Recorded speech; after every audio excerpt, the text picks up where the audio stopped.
The Athletic Football Show is presented by State Farm. State Farm offers surprisingly great rates. Whether you're a quarterback who calls plays in the huddle or an armchair quarterback who calls the game from your living room, State Farm has you covered with surprisingly great rates on car insurance. Because like a good neighbor, State Farm is there. Get a quote today. Hey guys, over the last couple months, we've been telling you about this amazing app called Game Time that makes it easy to find the best deals on last-minute tickets. You can actually get up to 60% off. For those of you who haven't given it a shot yet, Game Time is upping their offer to $20 off your first purchase. That's right, $20 off on top of the lowest price guaranteed. Here's what you do. Download the Game Time app in the Google Play or Apple App Store. Click on the Account tab and then redeem code. Enter TheAthletic20. Again, that's TheAthletic20, all one word, and get $20 off your first purchase. This is free money, guys, so what are you waiting for? Download Game Time now. Redeem code TheAthletic20 and score the best deals on tickets today. This is the Athletic Football Show.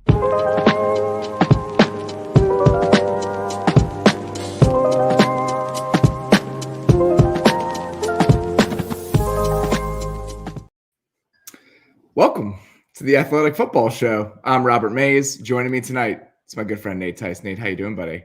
Doing well. I enjoyed the holiday week, and it was kind of funny. Thanksgiving for me, like Thanksgiving and Christmas were always kind of screwy because my dad was a coach, so like those were like work days. So like Christmas sometimes was December 23rd. Like I learned Santa wasn't real very early on when we were opening presents. You just crushed a lot of hearts of people who listen to this show. Yeah, sorry for the youth that are listening to this show. But it's but also like last week, it's like also it was just like the sports week. It was I always forget. It's like, oh yeah, college basketball's back. And it's like college football. I was watching curling on Friday. It was like, yeah, it was a great sports week for me. It just capped it off with NFL Sunday. Yeah, it's now that I have an adult life and I have to travel to see my fiance's family and soon to be in-laws, and we do this, and I'm in Miami for Thanksgiving. It's very weird. The fact that it's sunny and warm, and I was out watching games today, and it's almost December, and I was way too hot. I had a buddy who was down here, and we went out to watch games today, and I was like, this is just disconcerting. This is just very strange. I'm never going to get used to this. Week 12, and so that part I'm still getting used to, and then it kind of throws off how the rest of the schedule feels because now we're in the back half and it's almost December. So I'm going to go back today to a world and a place that's snowy and cold and terrible. Watching those games in Ann Arbor on Saturday and then in Lambeau today, I was like, that's what I'm going back to. I'm very ready for the snow and the cold. So you've seen Home Alone 2, right? The Back to New York, and it's like, of course. I figured, of course. But I just picture you like the rain scene. You know, like they shoot to the family and they're in Miami and it's just pouring rain, and then Macaulay Culkin's just enjoying New York and everything. You know, so it's just like I just had like a little snapshot of that, like picturing you like that. I'm very full after the last few days, so if I sound lethargic or tired, please forgive me, but it was a really exciting day of games, a lot of really good ones, some barn burners, and a lot of those centralized in the NFC playoff race. We have talked a lot about the AFC on this show over the last couple months just because it's so cloudy and it's so hard to figure out how the pecking order should work. In the NFC, it felt like we really understood that top trench of teams, right? We have the Cardinals, the Packers, the Rams, the Bucks, and then you could figure the rest out later. But now that's becoming a little bit more confusing. And I wanted to kind of take a step back after today's games, again, that involved a lot of really entertaining games between some of those NFC teams and some important outcomes in the NFC, and just take stock of where we are with the conference in general. And the Bucks played a great game. The Packers and Rams wasn't as good a game as you might have hoped, even though the final score was close. Then the Vikings and the Niners played a great game that has huge implications in the NFC. So as you're just sorting through those results tonight and kind of taking a small step back, how would you stack it up? Like if you were trying to do it right now, I know that's a fool's errand this year and it changes every 10 minutes, but I wanted to kind of just take a breath and do it again right now, just so we could tear the whole Jenga tower down here in another 3 days. I've like fully circled back to my preseason feelings of the Bucks is the number one team in NFC, and I don't feel good about it, but I think that's where I'm at with there. I have them at first. Why do you say that? just because now, I mean, especially how this game went and how they ran the ball and how they attacked. Now it's a totally different coverages they got today and how the offense played. The defense is a little question mark, but they're getting healthier again with Levante David coming back and all that and Gronk coming back. But I just feel like it's like, oh yeah, this team's really good. I think it was just I needed to maybe see this last couple of weeks to kind of remember that. It's just a very talented team that can win in different ways, even if the defense has kind of been up and down this year, maybe not as dominant as it was last year, especially in the tail stretch. But I think now they're maybe finding it, especially as they get healthier and healthier. After that, yeah, that's I thought the Cardinals might have dropped off and they've looked good with Colt McCoy. And now the Cowboys can be coming back. But I've become more of a believer in the Cardinals and just what they're doing, the defense especially. And I just find they found their rhythm. They found their formula, and then Kyler's just going to add that extra dimension with them, even if they gotten banged up in other ways. I can't believe I just have them number 2. I've been a hater for him so long, but I'm like, it's almost like default at this point. At this point, where else are you going to go with it? I know. So, and I understand what you're saying with the Bucs. Yeah. I watched that game today, though, and I'm worried about their pass defense. And it's sort of a trickle-down effect, right? Like the long touchdown, I still don't know the guy's name. Ashton Doolin, I think might be his name.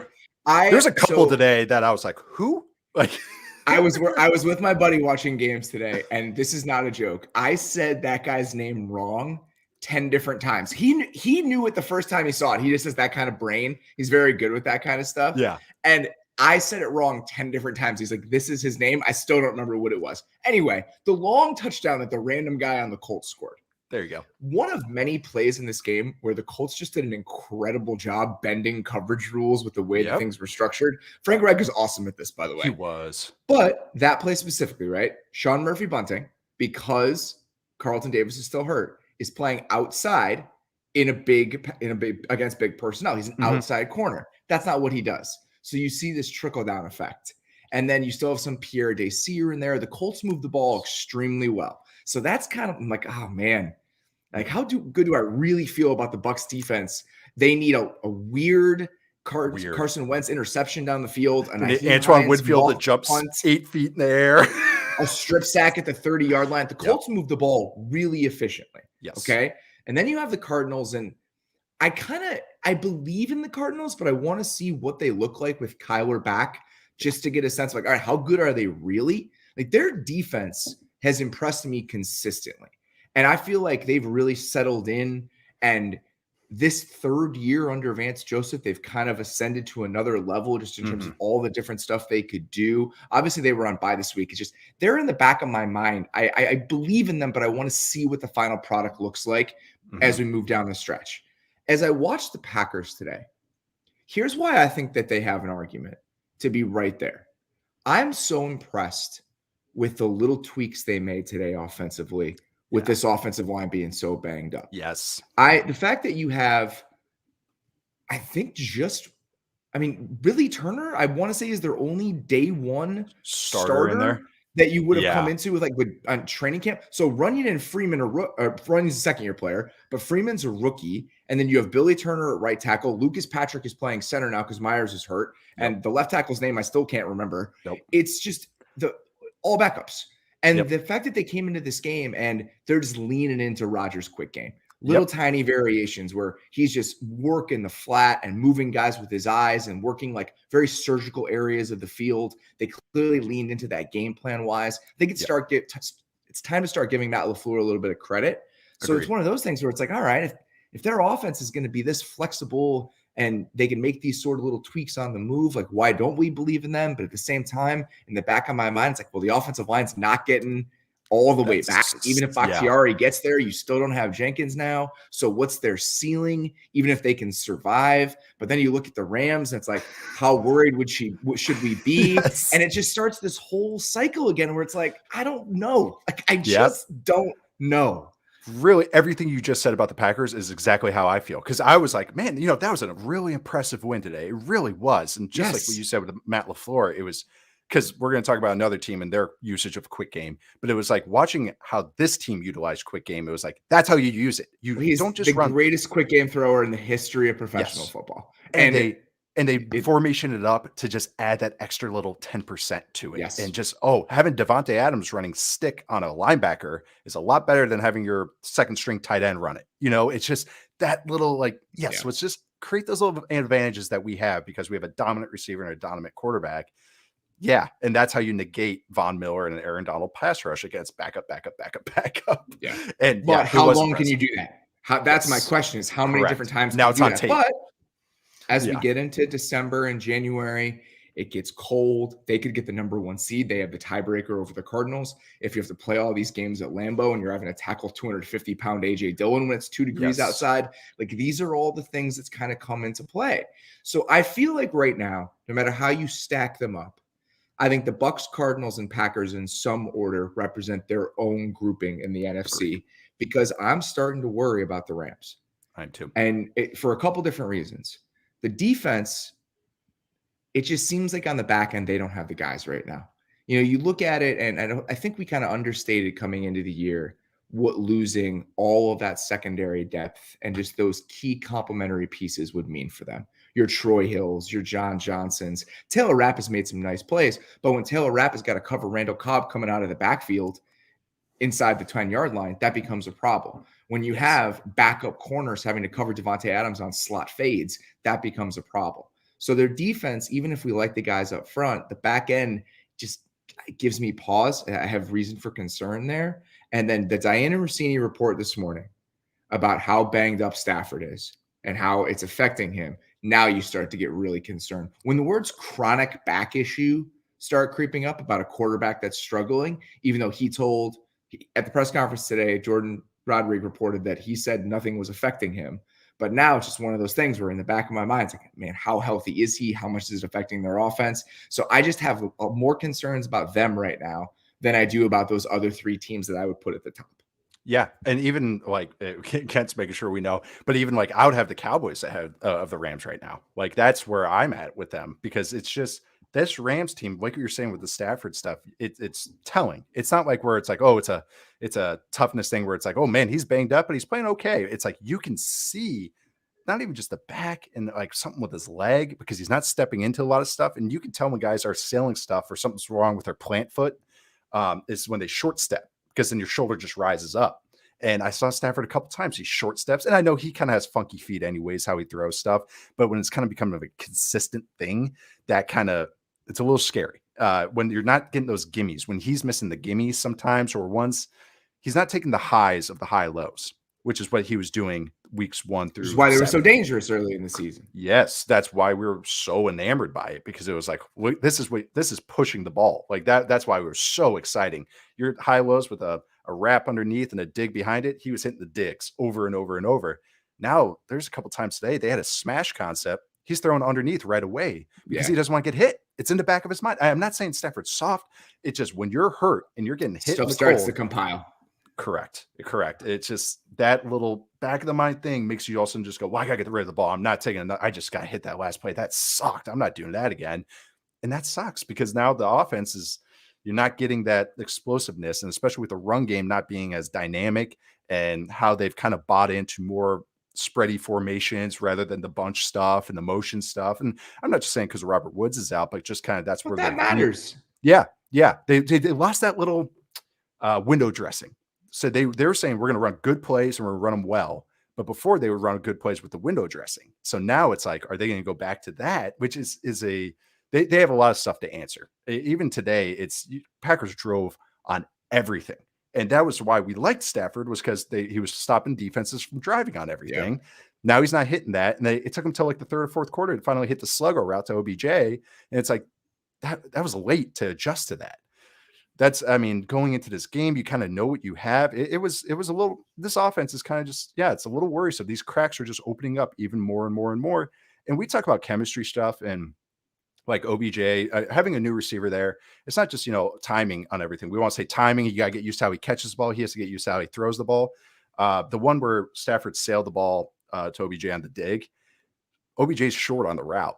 And so it's a double whammy. So Stafford not only doesn't throw a great ball, but he's short on the route. That's chemistry, injuries. It's like that was like a nice personification of or encapsulation of what's going wrong with that offense. The details aren't there and they're missing on the execution. And when that's a double whammy and you're going against like a really good team like the Packers who play fast on defense, It's hard. It's really, really hard. And I'm not totally like, oh, I'm out with the Rams. It's just like, it's going to be a little harder than maybe I thought, where they're going to be like throwing haymakers with all the good teams and just pounding away on all the bad teams. I think it's more like, wow, they might be going 500 the rest of the way and limping to the playoffs, which is way different than we thought a couple weeks ago. It's kind of funny because the Rams, like you said, they kind of want to live in this more spread out world, and the transition to running the ball and being an effective running team and kind of having that mindset is difficult. It's kind of a big jump.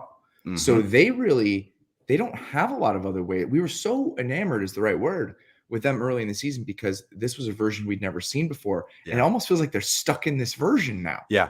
Where with they're pot committed. Yeah.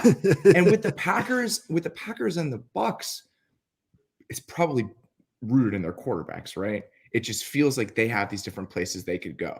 Yeah. Rodgers is like, I could just live in the quick game for an entire 60 minutes and I can just shred you in these tiny little maddening ways. Yep. And the Bucks, if they want to run the ball, and obviously you have that stuff with Brady. It was all Gronk today. I mean, just working the middle of the field, and there's going to be a Godwin day, and there's going to be an Evans day, but it just feels like they have different places they can go. And I have questions. The team we haven't talked about here is the Cowboys, because it felt like they were one of those teams. It's like, all right, if X isn't working, then Y.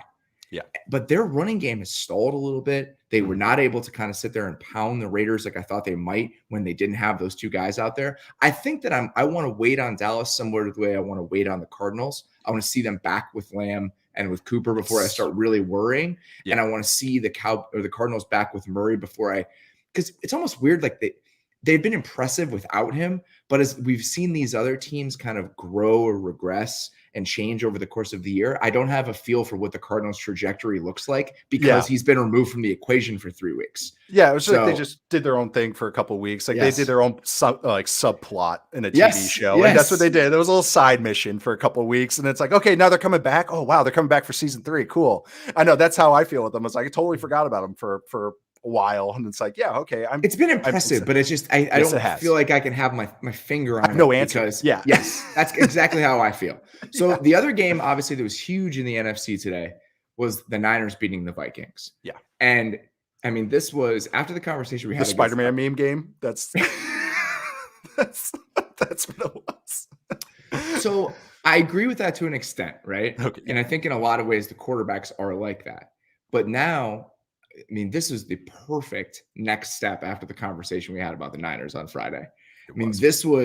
They had a stretch. First of all, they were in for 208 yards in this game, and they did it easily. It didn't come cheap. I think they averaged 0.1 EPA per rush in this game, which on the ground is a shitload.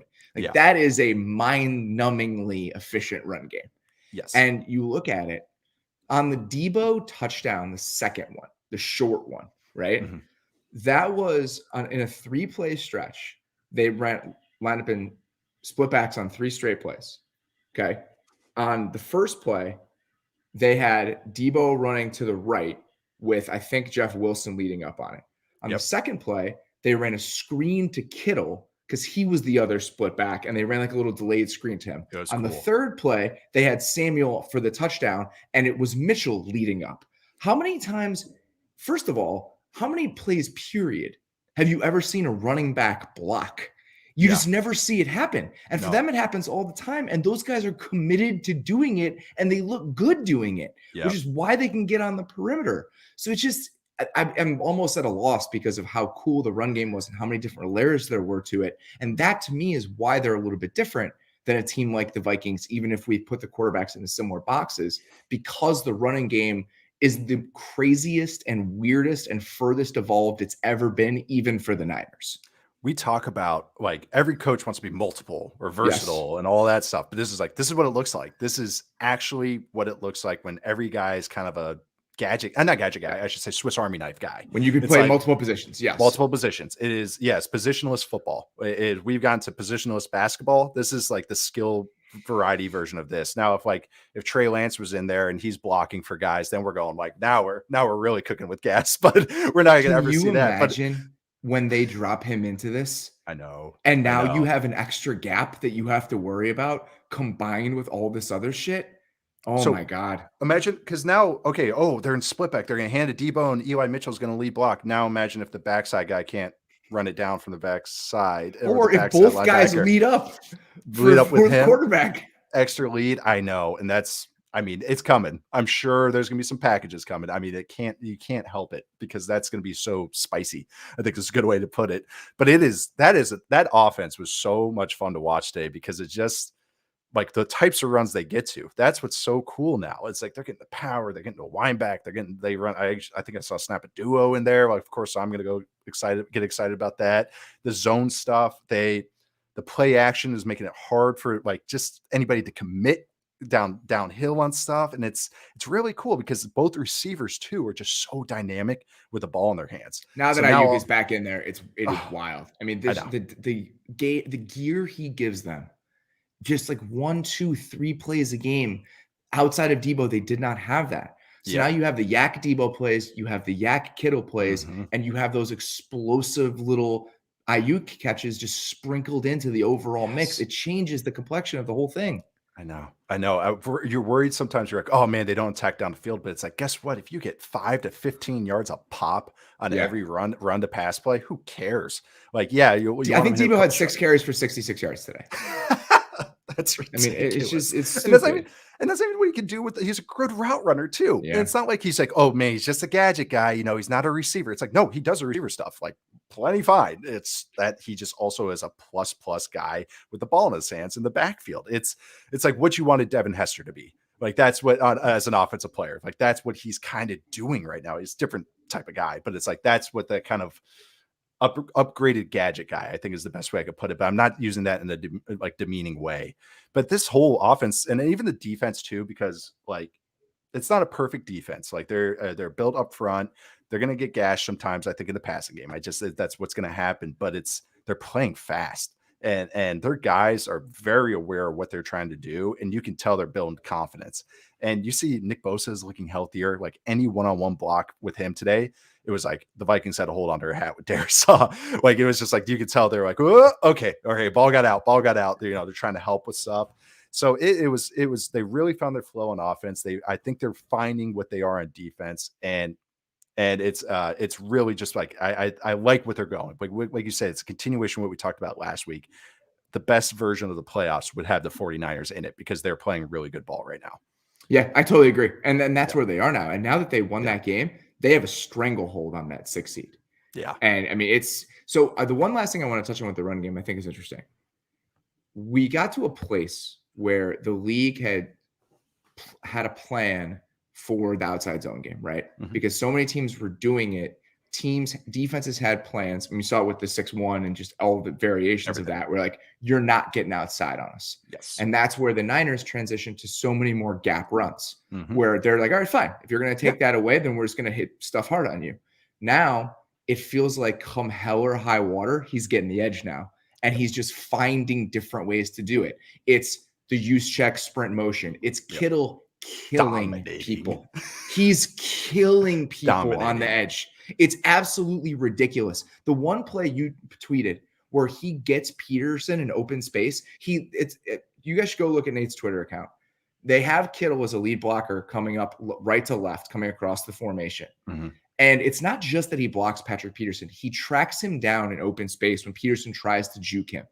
Do you know why you don't see kill shots in the open field when big guys are on small guys? It's because they can't track them in space. So Kittle doing that and then getting a hold of him and driving him out of bounds, it doesn't look like an insane play. It's an insane play. Yes. So you have all these different ways of gaining the edge. And now they have this perimeter running game that looks unlike anything else in the entire league, combined with all of these layers of confusion that they can build because these guys are lining up in every single position. Speed kills, and then you got power right there. Like it's finesse, it's power, and then you got like misdirection. It's everything you want. Like Sun Tzu would be very proud of the 49ers offense right now. But like, I want to know how hard that is. Imagine trying, I don't know if anyone's lifted, you ever hang cleaned. It's hard, right? That's what blocking really is. You're thrusting your hips in, you're powering it through. Now imagine hang cleaning on the move. stopping in it, going full speed, stopping and hang clinging. And trying to hit a moving target. And hitting a moving target. That's what Kittle just does. That's what that is. That's why that is so difficult to do, because not only is he getting a body on him, he's getting leverage on him and burying him out. It's not like Patrick Peterson's like a soft corner. Like he's willing, like, and he's a big body. So that's exactly right. Kittle coming back in there, and also with the Bucs with Gronk, you're like, oh yeah, dominant tight ends really, really help an offense. And that's why maybe we're seeing a little uptick with those things, because especially if defenses want to play soft again, you're going to find those intermediate zones, and they're just going to get even more and more of an uptick in their usage in the pass game. And it's really fun to watch Kittle right now. Well, here's the difference, and going back to the Spider-Man meme really quickly before we move on. The Vikings don't have that well to go to in the run game right now. Mm-mm. So they have to rely on Kirk a little bit more. And that's how you see that pick underneath, just that, like, just mind-boggling, like, oh my God, I can't believe he did that pick. And that lining up under the guard is just an all-time move. I mean, it's, as a quarterback, that's like your worst fear. Every quarterback's done it. I did it as a freshman once, but the thing was, that was in practice as a redshirt. Not during a game. John Elway's done it, but that's when you know the head's spinning a little bit. And I think that was before a fourth down too, right? Yes. It's like, oh, and man, then time out. Whew, that's not what you want to see sometimes. But that what you say though is about that run game, even with Dalvin Cook now with the banged up shoulder, is that they moved to 11 personnel, and now they found a new cool passing game out of 11 personnel, because their best players, Justin Jefferson, I mean, might as well get him the ball, and Adam Thielen as well. Now it's kind of, they lose that explosiveness in the run game. They're not going to be as easy. And then you rely on Kirk Cousins more and more, just like you alluded to. So it's like, that's not exactly what you want to do, because you see what happens, because he has those mind popping moments when he throws a pick on stick, because he's hell or high water sometimes with his stuff. He's the guy. If it unfolds not how he thinks it's going to unfold, it's hold on to your hat. Like, and if you're going to rely on him throwing the ball 30 plus times, that's going to happen. Defenses are going to move their picture on him. And that's a little, you're kind of taking away the floor has really dropped out a little bit for them, especially offensively. All right, let's move on. Let's get to the things that made us sit up and take notice today. Gentlemen, you had my curiosity, but now you have my attention. All right, every single NFL Sunday, there's so much going on, and we like to pick out 2-3 games performances that really made us pay attention. And I want to start with the Cincinnati Bengals absolutely crushing the Pittsburgh Steelers today, 41-10. Again, you're watching a bunch of different games at the same time. There are only 7 early games today, which was great, but you can't watch everything start to finish. Every time I looked up, the Bengals had the ball. Every single time I looked at this game, and then you go back and rewatch it, it's like, oh, that's why. Yeah. It just because, I mean, the Steelers offense was horrendous in this game, and we can talk about it. But I want to talk, first I want to talk about what the Bengals did well. What aspects of what they did today really jumped out to you? It's we've alluded to a few times, is that we thought coming into the season that the Bengals were like, they had to find a new way to do their offense. They can't just live in empty and everything. And they got into this under center run game, and seeing Joe Mixon healthy again. And it's like, oh yeah, this is really good for him. The second half against the Raiders recently, and then this game, it's like that run game, their zone run game out of under center with the tight ends in there it's a plus strength for them.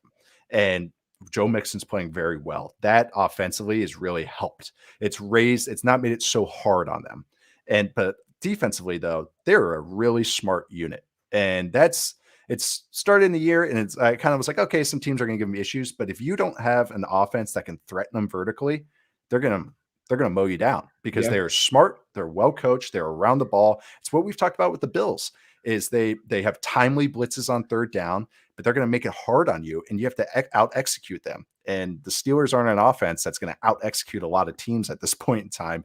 And honestly, Big Ben's on my no fly list. I'm not going to talk about him anymore, because it's just like it's unwatchable. It's unwatchable. It's unwatchable. He threw that pick 6 today, and people were like, "Oh, the left tackle was in his lap." Who gives a shit? It's NFL quarterback. It's not as if the ball did not get hit. There was some traffic around that. He still threw a parabolic out, and it got returned for a touchdout. It was awful. And it's awful. And then just so many 3rd and 10 check downs. Yep. I mean, it is so bad. The pick he threw on the ball to Chase Claypool was a double move that he tried to back shoulder, even though Claypool had like 2 steps on him. Mm-hmm. I don't understand anything about what and it was 2 steps on him inside. He didn't even have to throw it out. It was just like, just line it to him. If any other quarterback would just lined it, it wasn't even a bomb. It was just, hey, let's just throw it in there like a dig. And it was, he threw it short. He's on my no-fly list. he took a sack, and I made the joke that was like a Life Alert ad. Like, it really was. Like, he honestly tripped over a defensive lineman, and it looked like a Life Alert ad. And that's what it looked like. And I was like, come on, man. And yeah, it's that offense is brutal. But that speaks to the Bengals defense, is they can punish this. If they're sitting on stuff, and they're smart. That is their huge advantage here, is that they are very smart. Hilton had a play today. Apple had a play today. I mean, their defensive line absolutely manhandled them. Yeah. Hendrickson, I mean, that pick, he was in Roethlisberger's face. Mm-hmm. And then he had a pick that he cleaned up late, or he had a sack that he cleaned up late. So credit goes to them. I want to talk about the offense a little bit, because you talk about a team not being afraid to take shots, and sometimes you have to burn a team in certain situations. The Bengals did that today. Mm-hmm. I mean, that touchdown to T. Higgins, that's a 50-50 ball that he's just like, I'm just letting this rip. I know I've got one-on-one, it's cover 3. I'm just letting this thing go, and Higgins went and got it. I believe on that play, one of many, many plays in this game, just a little bit of extra help, a little 7-man protection here, a little chip there. They did a really good job of building that stuff in. The little chunk play on play action Higgins early in the game was max protection out of play action. It was a little glance. So just little things like that, and having a quarterback that's willing to take some of those chances. I just thought they were really solid today. And then they made 1 or 2 just big plays in the passing game where like a receiver's going up and making a play. Yep. It's, hey, we got a good run game now. And hey, if you want to single up our guys, we actually have 3 good receivers. So it's not a lot of teams can keep up with that. And like you said, like Burrow wins with accuracy and wins with creating plays off platform. Like, that's how he wins. He's a very smart, accurate player, but defenses know that as well. So they're going to climb up, just like how the Bengals do to Big Ben. Well, Burrow takes those educated shots. I think that's the best way to put it. It's a great way to put it. Yeah. And like Aaron Rodgers does this. Aaron Rodgers, with all his quick game, hey, he'll throw the go ball on stick, which is an alert. Like, we talk about alerts on posts and everything. The go ball on the stick route is an alert. It's like, hey, I like my one-on-one. Let's take it. Burrow does that. That's what he does. He's willing to take those shots just to keep you honest. It's a little sweet chin music, just to keep you leaning back. Like, that's what it does to a defense, though. And you know what it did today? They had Higgins underneath a couple times after hitting that go ball, where he's just running a comeback and eating up that space, because that's in the back of your mind now. I've already gotten burned on a 50-50 ball down the sideline. Now I'm thinking about that the whole game. Yeah. I don't want to get dunked on again. Yeah.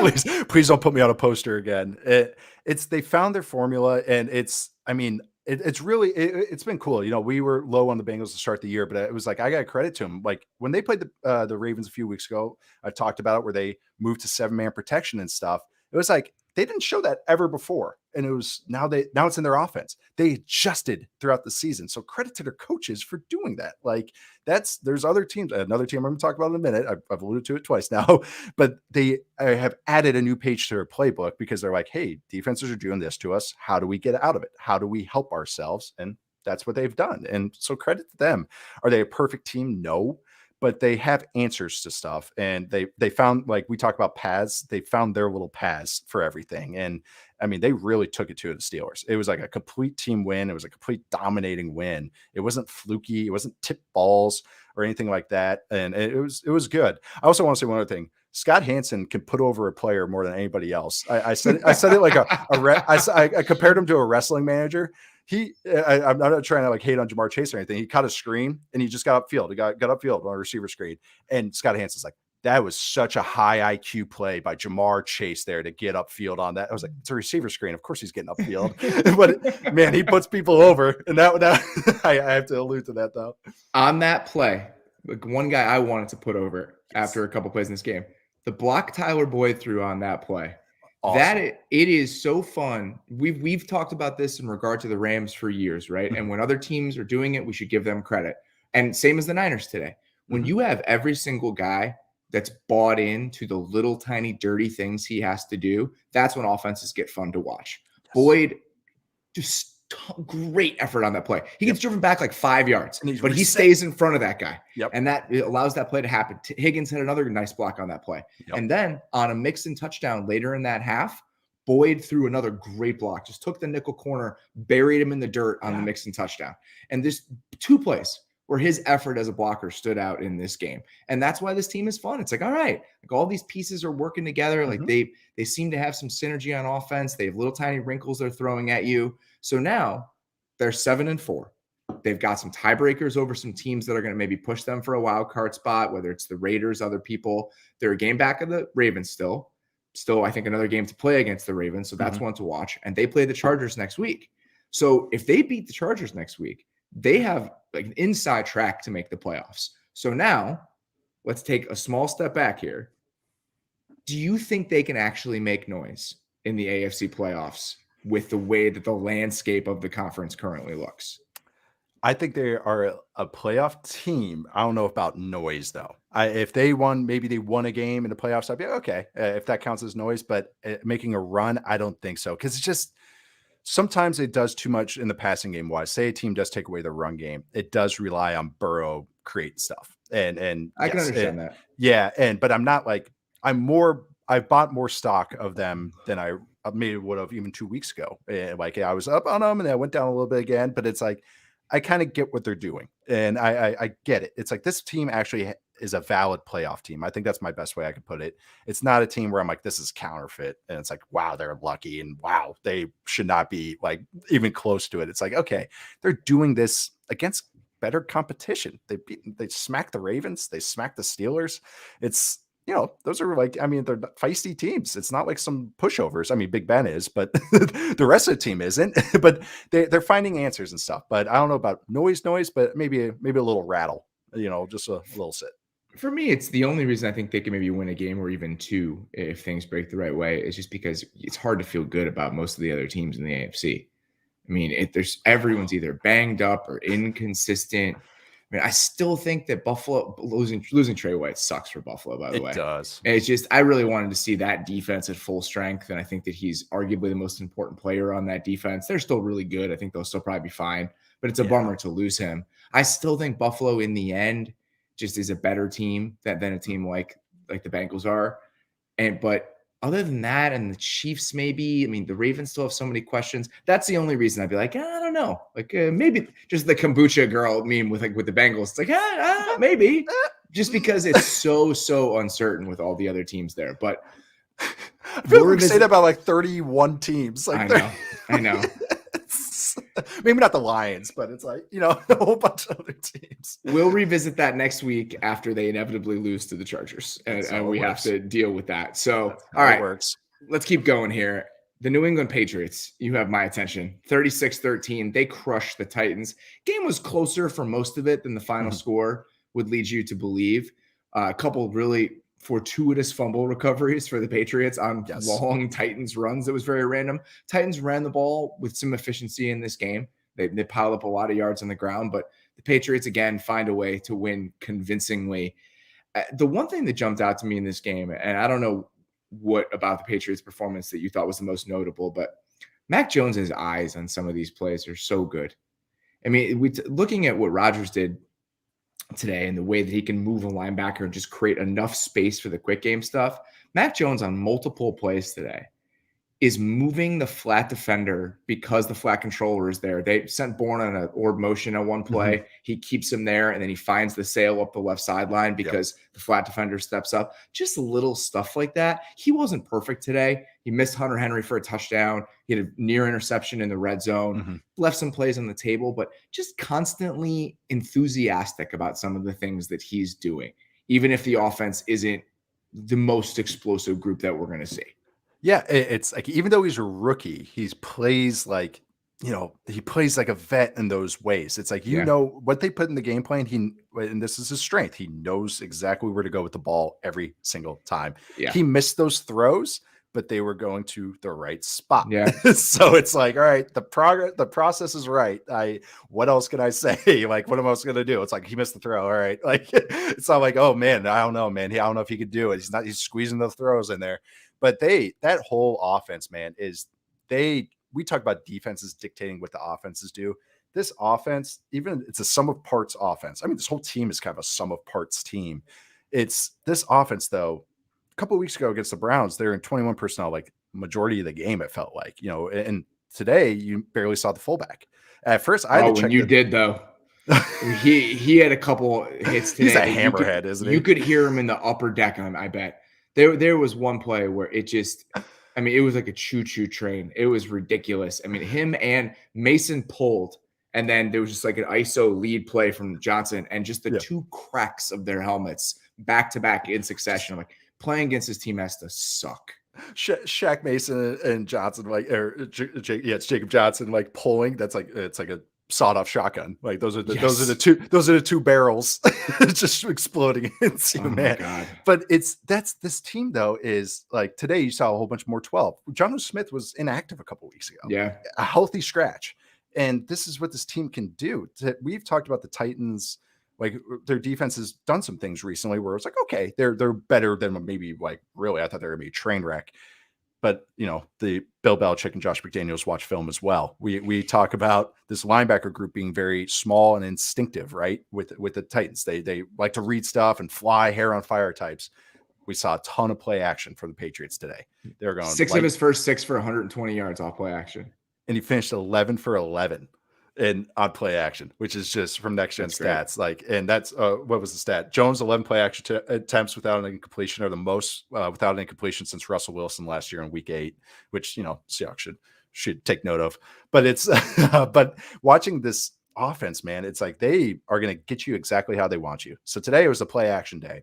Got some Browns, they're doing draws, they're doing screens, they're doing a whole bunch of stuff side to side. They had N'Keal Henry cracking guys.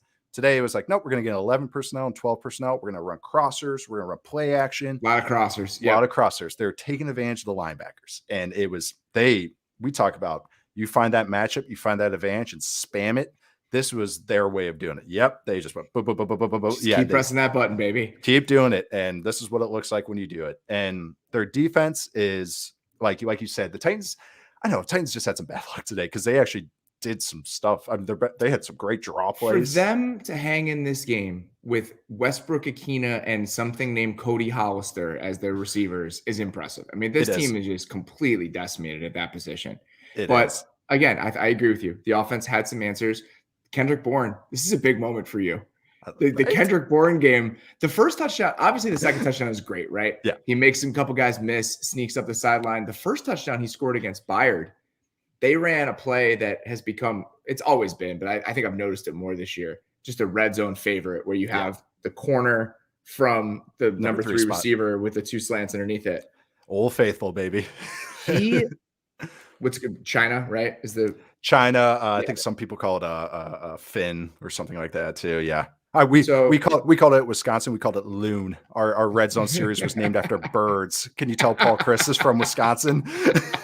So we had duck, loon, mallard, and mallard is the most versatile of the birds. That's what. God, what a loser! All right, so on that touchdown, I loved it because he just plays. Talk about play with his hair on fire.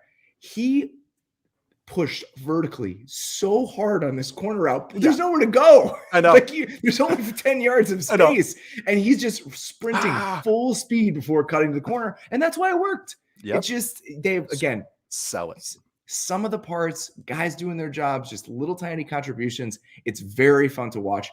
This team is 8-4 now, and legitimately could have the number 1 seed in the AFC when it's all said and done.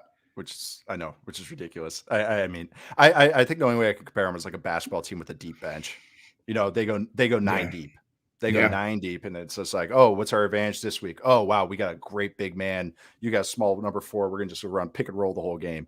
Okay, what's this week? Oh, we're gonna run motion offense. It's just like that's what they do. They find their answer and then just abuse it, and it's fun to watch. It really is. It's. Yeah, I'm happy about the Kendrick Bourne stuff because this is why I liked him, is because he was a red zone and third down monster. That's what he does. That's what he does. He has just feel. He just has feel. He has spatial awareness and just feel and hand-eye coordination. He's like it's not like Crabtree in a way. Like that's maybe like Crab always had that too. Like where Crab can just contort his body and find spaces. Maybe he's a basketball player.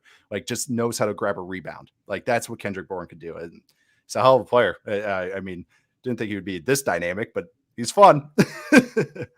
How every piece fits together for them is really cool to watch, and I'm excited to keep watching it down the stretch. All right, it's time now for the State Farm surprisingly great performance of the week, presented by State Farm. Let's talk about the Miami Dolphins. 33-10 win over the Panthers. They dominated this game. I believe Cam finished 5 of 21 with 2 interceptions in this game. And there are a lot of reasons for that, but the Dolphins defense has started to gain some momentum here over the last few weeks. They've given teams problems. Think about what they did to the Ravens a couple weeks ago in prime time. Now they're doing it to this Carolina team. The Dolphins are 5-7 now. I mean, like, who knows what they can do if they pick up a couple more wins here in what is a kind of confusing lower bottom half of the AFC. When you're watching this defense, do you feel like they've kind of found their stride a little bit? I think they remember they had this 102-mile-an-hour fastball called their cover zero package. but even that's what I think they remember. They're like, oh yeah, we can crank it back and whip it at you. But it was kind of, they big brothered them today. That's absolutely right. They stop hitting yourself. Stop hitting yourself. Hey, I'm not hitting you. I'm not hitting you. That's what they did today, because they brought their stuff, and then by the end of the game, they were just going soft coverage, and you could tell the Panthers were a page behind the whole game. I mean, that short yardage play, I tweeted the picture of it. They knew literally what the Panthers were going to run on a third or fourth and 1. The entire Dolphins front shifted to the open side, which is insane. It's like if you ever play Madden and you hit the bumper buttons and you shift your D-line one way and you can shift your linebackers the other way. They literally did that, and they shifted the guys, and it was like they blew it up. It was an option play. You know, the play that everybody's doing now where you hand off to the one up running back and the option pitches it. Blew it up because it was like they knew when that formation that's what they're about to run. But I mean, honestly, this is what that pressure stuff does, is not only are you getting the offense guessing, then you get them into, if you're going like, the offense was smart, and actually the Panthers they hit the long ball to DJ Moore, and I was like, oh, they have an answer. They went 7-man protection there. But then what the Dolphins did was we're stop pressuring. And now the Panthers are locking in CMC and protection. Like, they weren't even having them check and then release. They just said, hey, stay in there and clean it up. He didn't have a catch today. I mean, I believe he did not have a catch today. And that's what I'm saying. You want CMC on routes. And hey, that's an advantage for the defense. If we're like, we don't have to worry about him being out in the route. Okay, cool. And he's just wasted right now, because that's what the Panthers pass protection thing did. Or those were the rules today. They're like, hey, just lock him in there and help out and find work. Dolphins started just rushing 4, and they have so many good DBs that take advantage of that, because they're going to make it tough. If you're not going to, create these one-on-ones, create these matchup advantages, it's going to be really tough on a passing attack. Well, that's why I liked them still being in those mugged up looks and then just dropping 7. And they were doing that consistently. The Javon Holland touchdown, Javon Holland interception, excuse me. Yeah. They're in a mugged up look. I believe it was 3rd and 5. So they're in that, but they only have 2 safeties back. Those are the only 2 guys not on the line of scrimmage, are 2 safeties. And they played cover 2 out of that look. That's wild. So when you can start getting to any coverage from that look, good luck as a quarterback. I mean, it's really difficult to pull off as a defense. It's a really tough needle to thread, because you're asking guys to cover a lot of ground to get where they need to go. But if you can start doing that stuff, you're going to have a quarterback feeling really uneasy in the ways that Cam was today. Because now it's who's coming, what are they playing behind it? I mean, you just have so few answers. And I think that's where the Dolphins defense is starting to get to a little bit. If they can, we talk about this all the time, defense is confidence.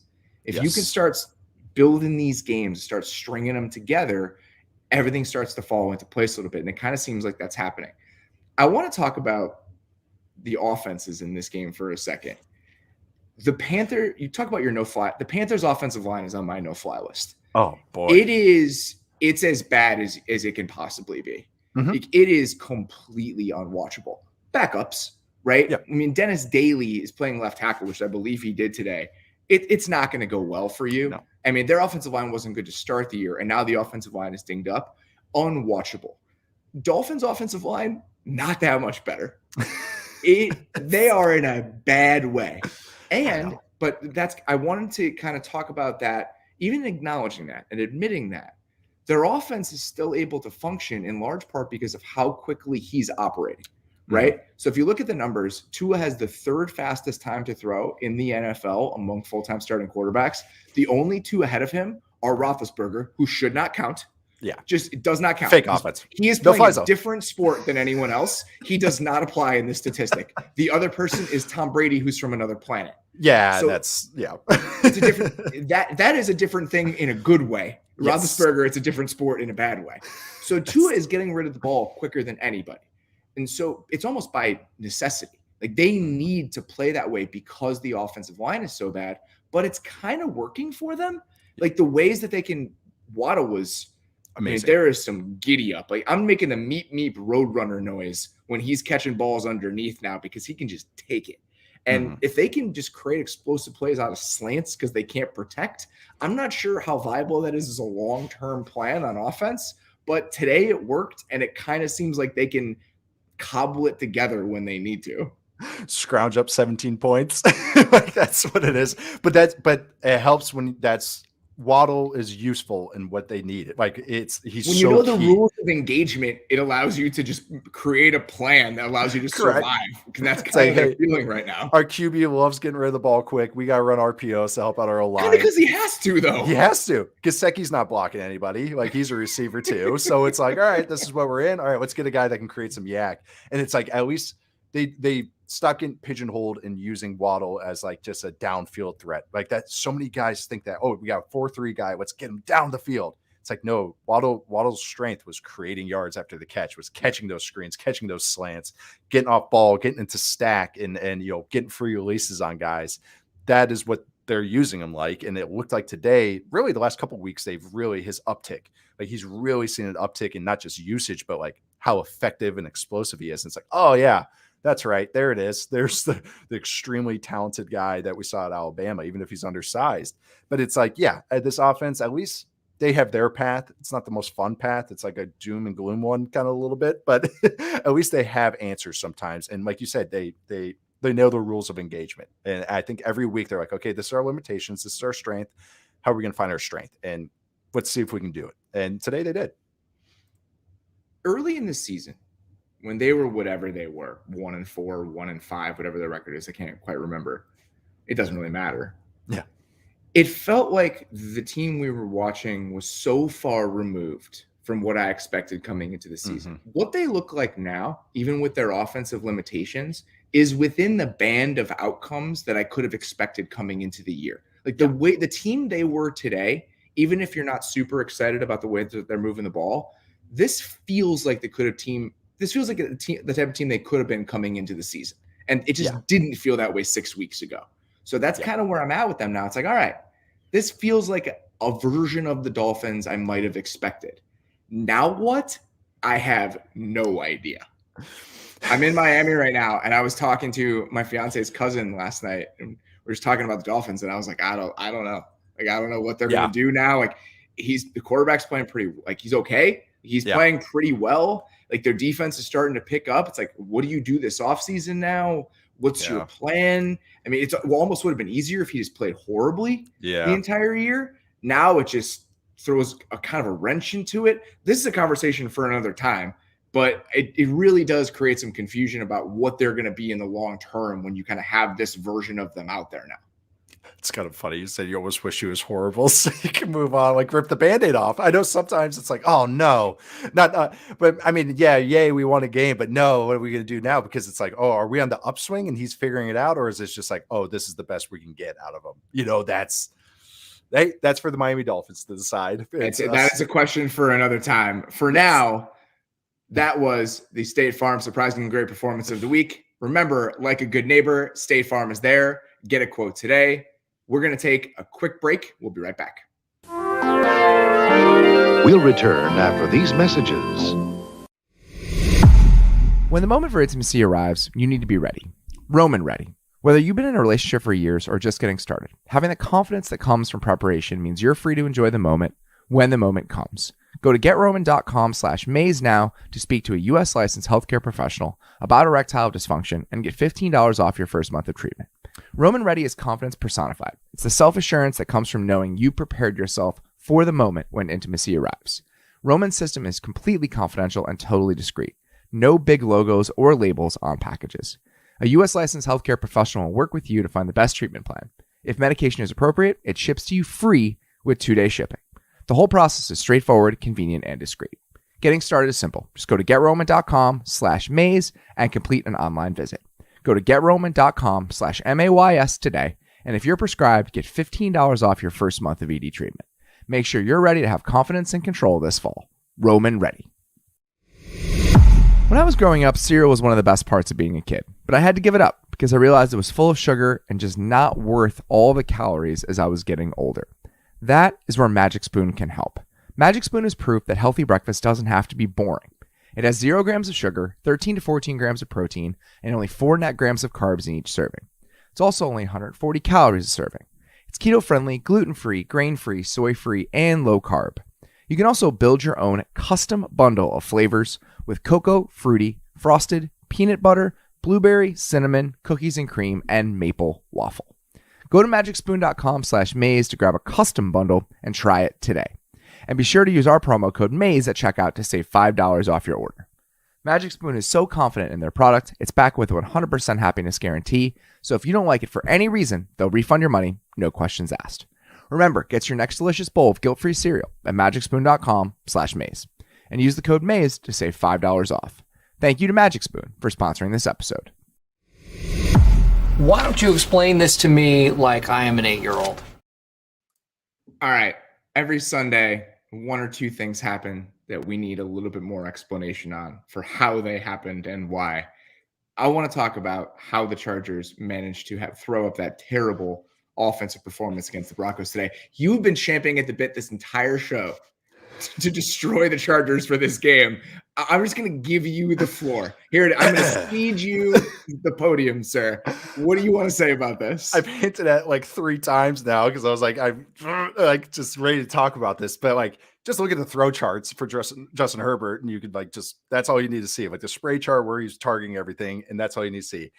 We talk about limitations of offensive line and talk about backup offensive lines. And the Packers today use quick game to very great effect, but they also mixed it up a little bit. They use other things. I've talked about the Patriots against the Cleveland Browns with their Patriots have a good old line, but against the Cleveland Browns and their dynamic pass rushers and everything in that game and how they use draws, nakeds, play action, screens, going left to right, getting guys moving side to side, attacking downfield, throwing just ways to affect the defensive line. With the Chargers, and my frustrations have started a couple of weeks ago when in some of their pass protection stuff against the Ravens and the Vikings, where they just gave up and they started sliding guys. And I thought that was really frustrating for me because it's limiting what they can do. And I think they have good players. They have dynamic players in Keenan Allen. They have Austin Eckler. They have Mike Williams, Justin Herbert, of course. Today, it was just kind of like watching this offense it's really just, it's the basic way. It's how a 101 way to attack a defense when we know we have a disadvantage with our offensive line. And they think running quick game, running these offensive plays, these stick, running spacing. They didn't do it the whole game, but a good chunk of it is, it's really putting a limitation on the offense. It's because now defenses can drive on stuff. They ran a play today. This is the perfect example. Here, I'll just put it this. It was a 3rd and 8. And they ran inverted stick, which is 2 guys run routes at 4 yards on a 3rd and 8. And it wasn't a 4-down situation. I know Brandon Staley loves to go for on 4th down. They punted. Why are you running inverted stick on 3rd and 8? What does inverted stick mean? What are the routes? Oh, okay. So stick is usually the number 3 and number 2 spot will run quick outs. Mm-hmm. Inverted stick and the outside guy, number 1, the outside receiver run a go, clears out. Inverted stick is the number 2 spot runs an inside fade.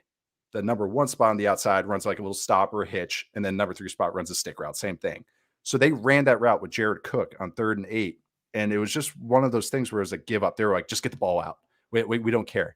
They did nothing to help the offense. They did nothing to alleviate the offensive line. There's so many batted balls with a 6'6" quarterback, and Justin Herbert throws a little line drivey, so he gets some more batted balls than you would think. But there's more of that today because the Broncos defensive line was like, oh, quick game again. Hands up. Quick game again, hands up, because they weren't cutting them. They weren't moving the pocket. How you help a quarterback with a bad offensive line? And Justin Herbert could do plenty. He's not some rookie quarterback. I know he's in his 2nd year and he doesn't have a ton of starts, but he plays like a vet, guys. His eyes are fantastic. He's not only physically gifted, he is a very, very heady quarterback. Watching this offense just not do anything, make it hard on themselves. I've we blasted Matt Nagy for stuff.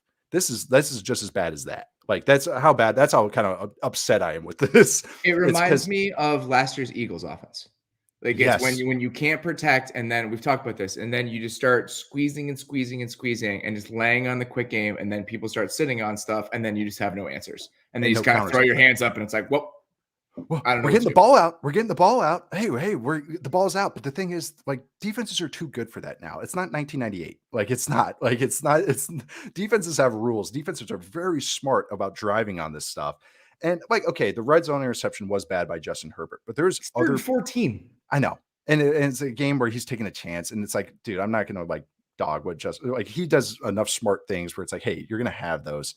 But it's just, there's several games of this where it's just, they're limiting in a way that they shouldn't be limited. It's like, yes, I know they have talent issues up front. They've had banged up. The left guard was atrocious. Sinio Kelemete. He had a rough day. And I get that. But when you move a guy, nakeds and bootlegs help the offensive line because it's easier on them. You also move the pocket. You're moving the aiming point for the pass rushers. You're moving they can't just go beeline to 8 yards and 9 yards. Now they have to go, oh shit, I have to play my rules. Oh shit, I have to do backside contain. Oh shit, Justin Herbert's all the way outside. I have to chase him down. Man, that was tiring. There's no screens, and they don't have a very fast offense. They have good players, but Keenan Allen, Mike Williams, and Joshua Palmer aren't the fastest guys in the world. But you can still attack intermediate areas. There's no high lows being created. It's everything's underneath or everything's way down the field. There's no underneath and something at 10 to 15 yards. And if you look at that spray chart, that's what it looks like. Everything is 5 yards or less. And then there's like 3 throws, 20 yards or more. And there's like 1 or 2 throws at like 10 to 15 yards. And if you look at their best plays today, those are the ones that are attacking at 10 to 15 yards or hitting Eckler on a choice route, because that's like their best offensive play at this point in time. It really is. And I know, and it's not like it's the worst offense in the world, but it's just, should be so much more. I know they have limitations on offensive line, but it's like they can be so much more, even without the explosiveness in the passing game or from their pass catchers.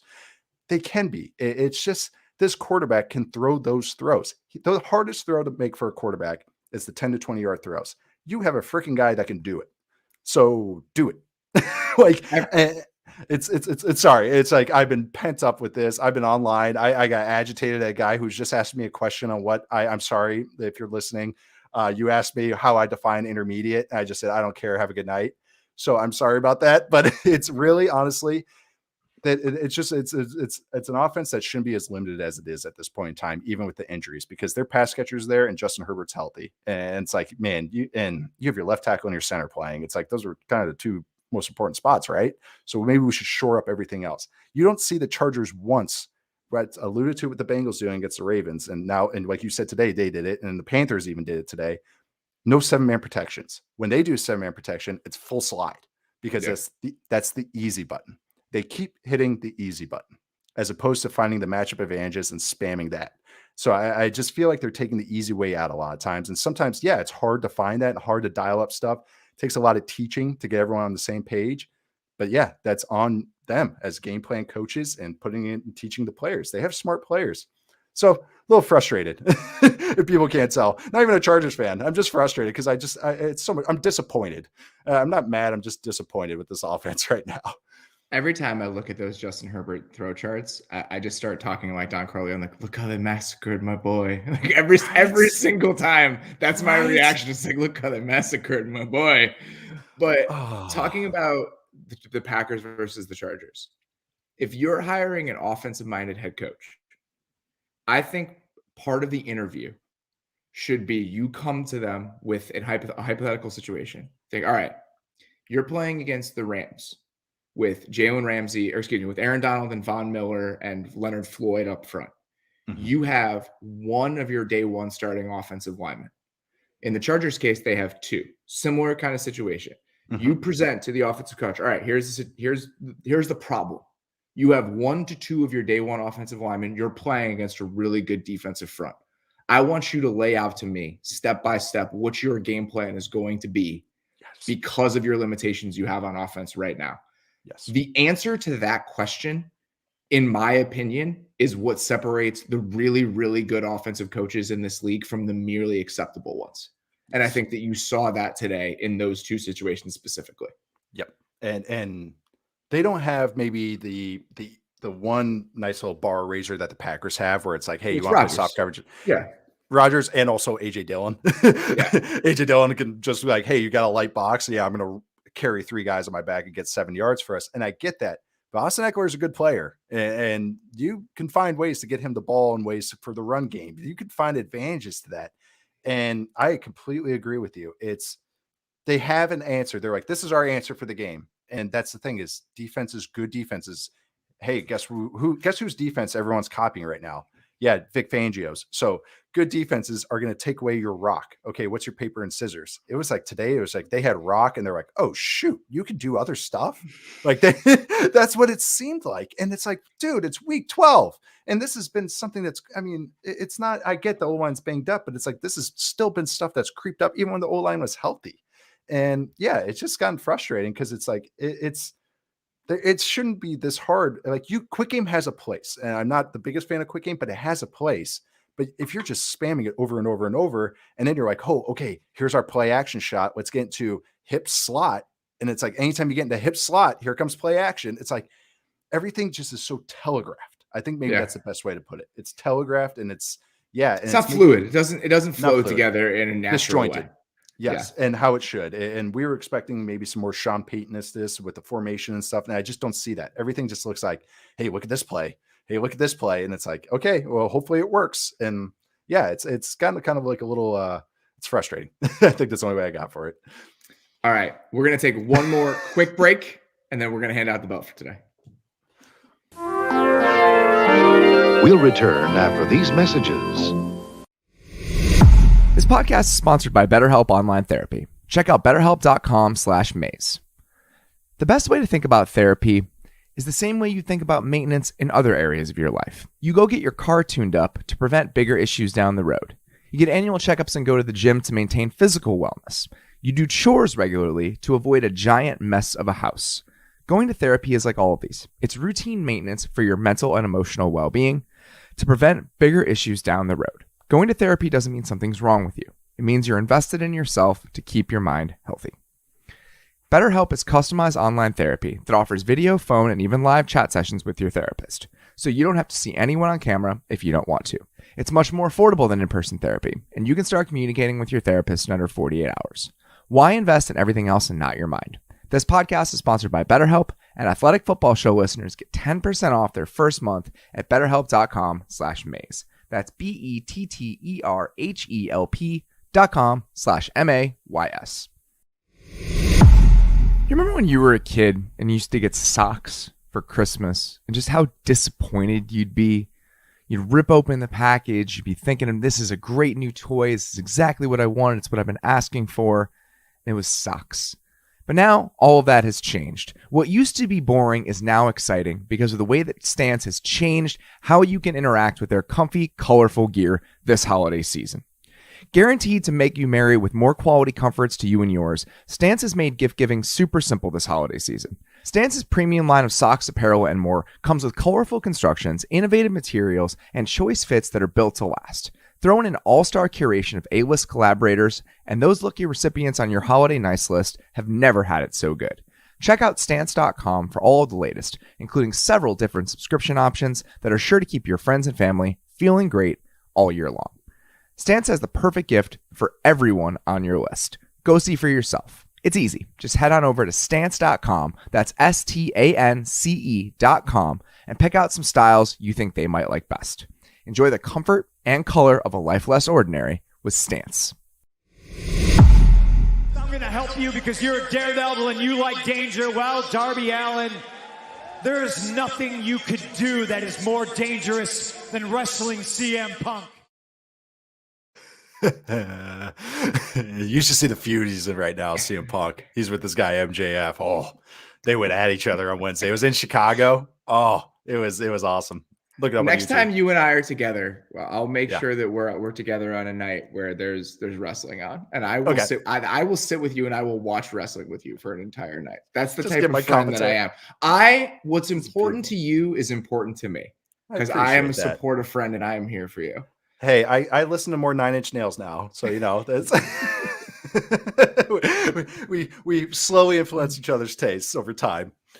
All right. It was a tough day. There was no clear-cut belt winner in my mind. There was nobody who ran for 500 yards. Leonard Fournette scored 4 touchdowns, but a couple punch-in scores. That's not what jumped out to me about the Bucs performance today.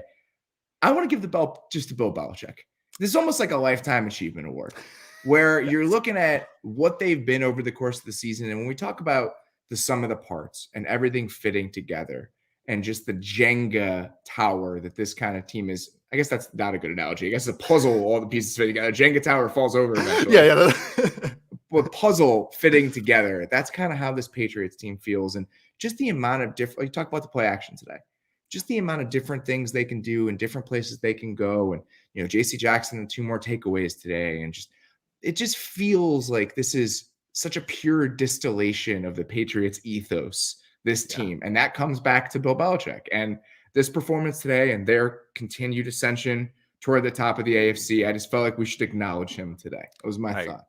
I agree. Yeah, it's like Belichick the GM and Belichick the head coach. Yeah. Getting the belt. It's one big belt around him. It's, he doesn't need it with the sweatpants, but he gets this belt. But watching this team, and I alluded to about the 9, having go 9 deep on offense, but that's how the defense is too. And they have answers to everything. It was like, that's what kind of this team feels like. It's like, you want to do this? Well, we'll do this. You want to do this? Well, we'll do this. And they're going to make it hard on whoever they play against. And that starts at the top. I mean, every team starts at the top. It really does. Whether GM, head coach, really owner, I should say, really, that's where it really starts, but trickling down. But with Belichick, it's just, you can see his fingerprints all over this team, not just the defense, but the offense, because we talk about the guys. It's something we go gaga over, and we have on this show about like guys doing dirty work for each other. Watch this offense. Watch these receivers. Watch everybody block for one another and know their assignments. You don't see 2 guys running the same route. You don't see guys running short on routes. You don't see the ball going to the wrong spot. Like, everything makes sense with what they do, and that's a reflection on Belichick. It really is. And their spacing on offense is crazy. It's beautiful. It is so perfect all the time. And we talk about Mac Jones and his eyes. Like, the only reason it works, if you're giving a quick look to the flat, is if that guy's in the right spot in the flat. And it's being able to come there and then go back. Just the ways that they can create these little tiny openings on offense. Today it was with play action, but it's also with route distribution. Yep. And that's just the overall vision and the details and how locked in they are to that kind of stuff. And it jumps out all the time. I mean, they are a really fun football team to watch if you enjoy the little tiny details of it. And it is. They are excelling at them all the time right now. Yep. Details matter. What's their whole line? Do your job job well. Man, Kendrick, your example in Kendrick Bourke's touchdown, him selling it, even though he's at the 5-yard line, selling it. That's a detail though. That's what you tell receivers, sell going vertical. And Kendrick Bourke's like, I'm going to sell going vertical. Hey, that's pretty cool, right? It's cool to see players do what they're supposed to. I mean, I shouldn't say like this, but players doing the assignments, executing them exactly how it's dialed up. And then like actually being a plus player on top of it. It's really fun to watch. And it's a little bit of drafting. It's a little bit of these undrafted free agents he's got. It's the signings from this offseason. It's like, it's all come together, and it's kind of like, you can see it coming to fruition, especially on this win streak they're going on right now. And this is, it's a deserving belt right now, even if it is sometimes kind of like, it's almost like a season belt, lifetime belt, off-season belt that he's sometimes you got to give those out. Like, sometimes that happens. It's all right. Every once in a while, that's how it goes. Honorary all doctorate. Right, guys, that's all we got for tonight.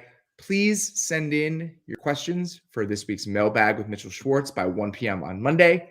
Our phone number, if you guys want to give us a call, which I encourage you to do, is 872-222-7073. Again, 872-222-7073. If you want to shoot us an email, it's athleticfootballshow@gmail.com. Looking forward to the mailbag show. Looking forward to another great week of shows. We've got a lot of fun stuff on tap. For now, want to say goodbye. Want to say thank you for listening. Please rate and review the podcast on your podcast platform of choice. It would mean a lot to me. Please subscribe to The Athletic, theathletic.com/football show. Kent, is the Black Friday deal still going? Do we know?